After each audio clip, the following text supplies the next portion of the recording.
Salut et bienvenue dans un nouvel épisode d'Écrit du cœur. Oui, j'adore cette intro tout enjouée. Vous l'aurez compris. Je vais pas changer ça parce qu'on a dit authentique à 100%. Et puis voilà. Alors aujourd'hui, j'ai envie de te parler de la résilience parce que je pense qu'il y a beaucoup de personnes qui confondent ce que ça veut dire être résilient. Et il y en a même qui ne savent pas en fait finalement ce que ça veut dire du tout. J'ai remarqué ça. Et je pense qu'avant de le comprendre, je ne savais pas non plus. Et en fait, la résilience, c'est moi, j'aime bien l'associer à l'art du kintsugi. Je sais pas si vous voyez ce que c'est?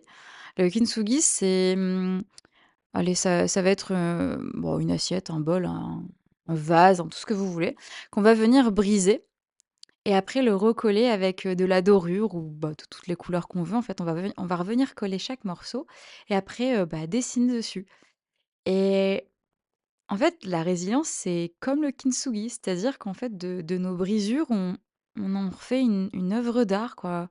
On en fait quelque chose de plus beau et encore plus fort. Et ouais, la résilience, c'est ça, c'est faire de nos brisures quelque chose de beau. Alors oui, ça paraît vague dit comme ça, mais je vais un peu plus développer. Parce qu'il y en a beaucoup qui confondent le fait d'être résilient avec le fait d'être fort et de ne jamais tomber. Euh, pour moi, la résilience, c'est admettre que les choses nous ont brisés, nous ont mis à terre, tout en se relevant. En fait, la résilience, c'est faire le choix de se relever malgré ce qui nous a brisés. C'est se dire, ok, ça m'a fait mal, mais ça m'a fait archi mal. J'ai laissé des morceaux de moi, mais ok, je laisserai pas ça me mettre à terre. Au contraire, je décide de prendre ça et d'en faire une force. Et c'est pas être fort tout le temps et se dire: «OK, ça va» et ne jamais pleurer et ne jamais non, au contraire, c'est affronter la les tempêtes, en fait, se manger des si on peut métaphoriser ça, c'est ouais, c'est braver la tempête tout en recevant allez, des objets qui nous font mal, en fait, sur la tête et en continuant quand même. En fait, ça fait mal, mais t'avances. T'avances parce que, bah, d'une part, t'as pas le choix et tu veux pas te laisser le choix. Enfin, en tout cas, moi, dans ma propre histoire, ça a été ça. Ça a été je ne déciderai jamais de laisser les autres ou les épreuves, me mettre à terre, au contraire. Moi, j'aime bien un peu cette image où les épreuves, je les prends et j'en fais des marches à gravir, en fait, pour m'élever. Parce que moi, je peux pas partir du principe où je vis des choses qui me blessent et qui me font mal et qui me brisent de l'intérieur, juste comme ça. Pour moi, j'ai besoin qu'il y ait un sens derrière. Parce que je trouve qu'on devrait pas enfin, déjà, de manière générale, on ne devrait pas souffrir, mais aussi on a le choix, en fait, face à ce que l'on vit, d'en tirer leçon ou alors d'être victime de ce que l'on vit. Alors attention, c'est pas facile, hein, je dis pas ça pour blâmer qui que ce soit, faut pas le prendre pour soi, au contraire. C'est juste qu'en fait, quand on sort de cette bulle noire et sombre, on arrive à un moment de notre vie où on se dit: «OK, qu'est-ce que je fais de ça? Est-ce que je décide d'être, victime de ce que je vis et d'être, ouais, de me faire petite par rapport à ça ou est-ce que je décide d'en faire une force?» Pour vous donner un petit peu un exemple aussi, parce que c'est bien beau de dire ça, mais, sans preuve derrière, c'est plus des jolis mots qu'autre chose. Mais, bah, voilà, pour ceux qui me connaissent via les réseaux sociaux, ou pour ceux qui me connaissent personnellement le savent, j'ai eu un cancer il y a 3 ans de ça et en fait, bah, j'avais le choix de voir ça comme une fatalité ou comme une épreuve à passer. Alors, au début, ça a été difficile à accepter ce que j'avais, clairement. Mais ça, on en parlera dans les chroniques d'un corps en guerre. D'ailleurs, les épisodes vont recommencer à sortir. J'ai envie de développer aussi un peu tout ce côté-là. Mais là, j'ai plus envie de vous parler du côté de la résilience et de la leçon derrière. Et en fait, j'ai eu du mal à accepter déjà ce que j'avais, mais quand j'ai eu ça, quand on m'a diagnostiqué ça, pas tout de suite, je l'avoue, mais peut-être assez rapidement quand même, j'ai fait le choix d'accepter. Alors pas accepter ça comme une fatalité, mais j'ai accepté ça comme une épreuve à passer. Dans le sens où, bah, oui, c'est si s'il y a ça dans ma vie, c'est qu'il y a quelque chose derrière. Parce que moi, je peux pas concevoir et jusqu'à maintenant, ça a été enfin, en tout cas dans ma propre vie, ma vision des choses, jusqu'à maintenant, tout ce que j'ai eu dans ma vie a été, une, un portail vers une nouvelle version de moi-même, en fait, et toujours en bien, même si des fois ça fait mal, ce par quoi je suis passée.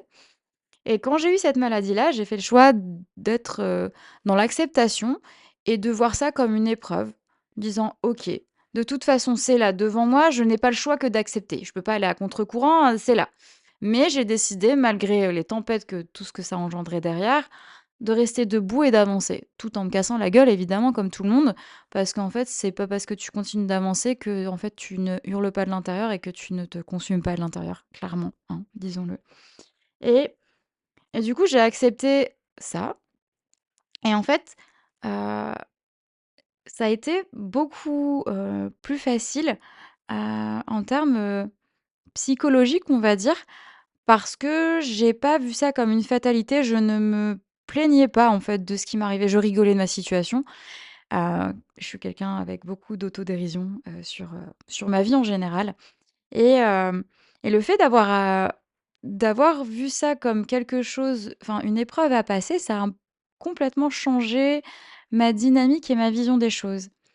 Et tout ça pour dire que chaque chose que l'on vit nous apporte quelque chose. Et je sais que dans mon histoire, la maladie m'a apporté beaucoup de clarté sur moi-même et aussi, je vivais une relation enfin, j'étais en couple, en fait, pendant plusieurs années avec quelqu'un Hem, qui n'a pas été très correct avec moi, pas du tout.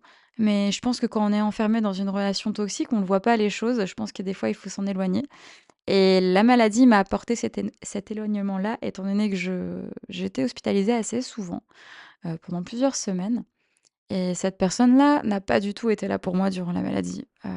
Et donc ça m'a permis de d'ouvrir les yeux sur mon couple, sur la personne avec qui je partageais ma vie et sur moi-même. Parce que cette relation m'a beaucoup, comment dire? Cette relation m'a détruite, clairement, parce que je pensais pas en parler, mais comme quoi quand je tourne un épisode, ça je suis toujours surprise des sujets que j'aborde. Mais j'ai vécu de la violence psychologique et de l'emprise.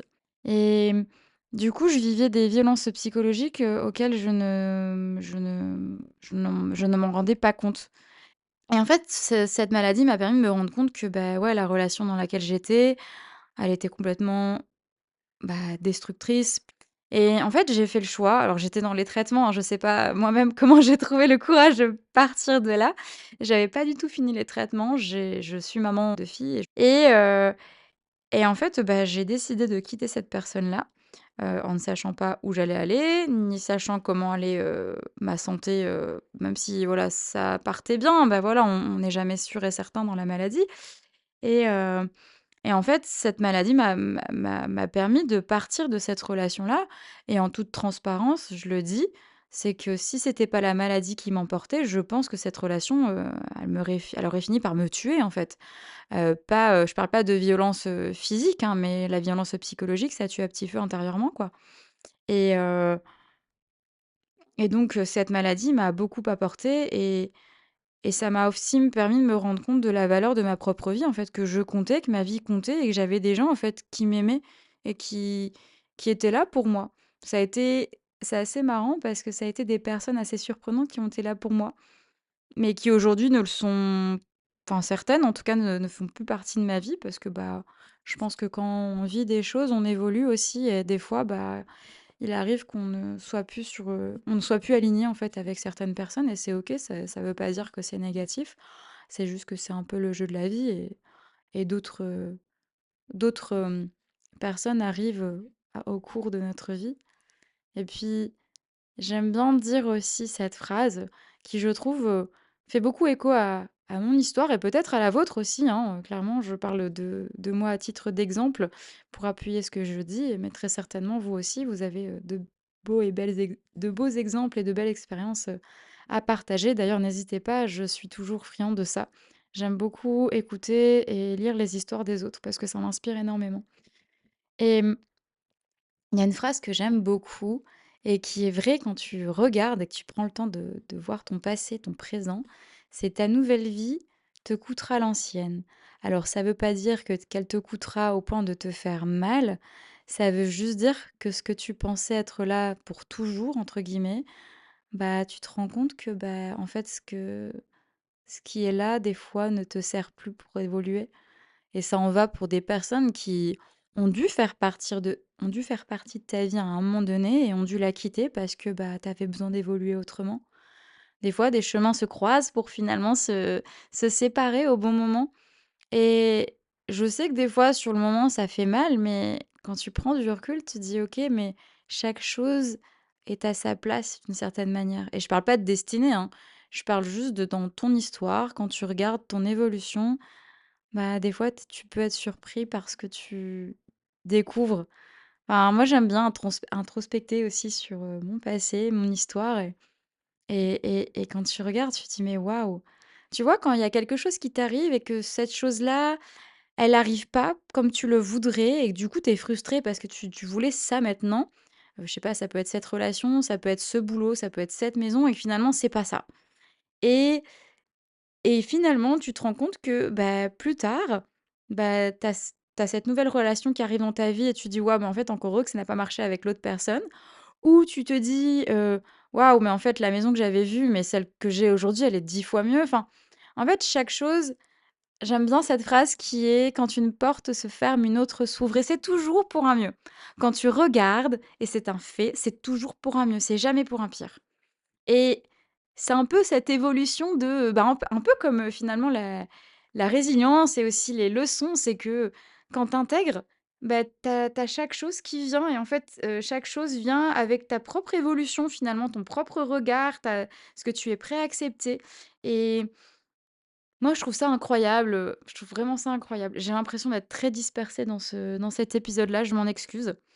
C'est juste que j'ai parfois envie de vous parler de plein de choses et essayer de pas se disperser, c'est très dur quand on a envie de partager. Mais, tout ça pour vous dire que ne soyez pas dans si vous vivez quelque chose de difficile, l'acceptation, c'est déjà un pas vers la guérison. Je sais que ça paraît bête, mais c'est un fait, vraiment. L'acceptation, c'est un micro pas vers la guérison.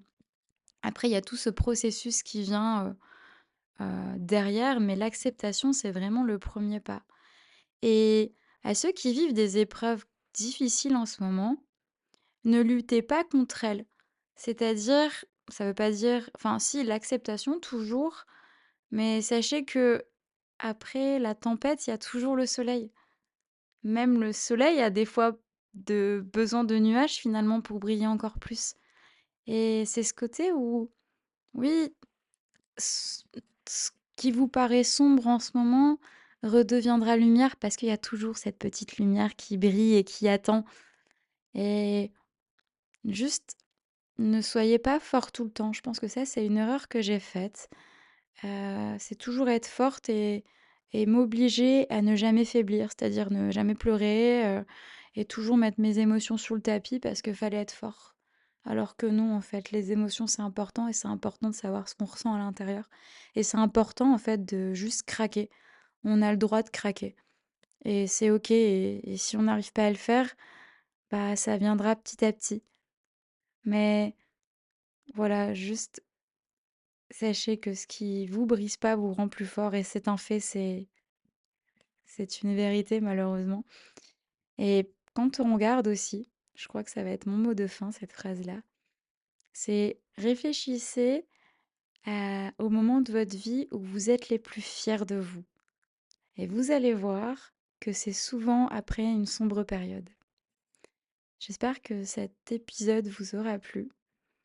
Auquel cas, n'hésitez pas à me mettre un petit pouce ou à le partager et n'hésitez pas à me partager vos histoires. Ça me fait très plaisir. Et aussi, si vous avez des sujets que vous aimeriez aborder, n'hésitez surtout pas à mettre un commentaire ou à me contacter directement, ce sera avec grand plaisir. Je vous dis à très bientôt pour un nouvel épisode.